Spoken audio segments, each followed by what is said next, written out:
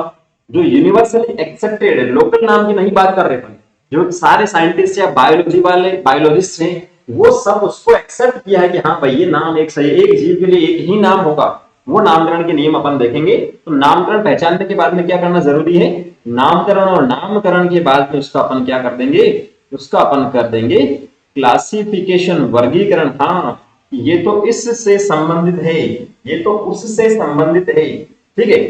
Classification में अपन ये करेंगे कि ये इस ग्रुप से संबंधित है, ये उससे संबंधित है, ये इससे संबंधित है, ये आपके पास सिंपल से क्या हो जाएगा, क्लासिफिकेशन यहां पर हो जाएगा। आ रही बात समझ? तो ये आपके पास का टेक्सोनॉमी की जो अपन बात कर रहे हैं, इसके तीन स्टेप है।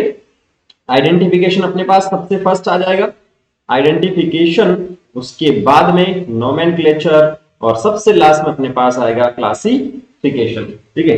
इस सीक्वेंस में ही अपन क्या करेंगे, इनको स्टडी यहां पर करेंगे। मेन तो नोमेनक्लेचर अपने सिलेबस में, बाकी तो कुछ दिक्कत वाली बात नहीं आएगी, ठीक है। नोमेनक्लेचर क्या है, मेन है। तो मैं उम्मीद करता हूं कि आपको यहां तक समझ में आ गया है, क्लियर है क्या?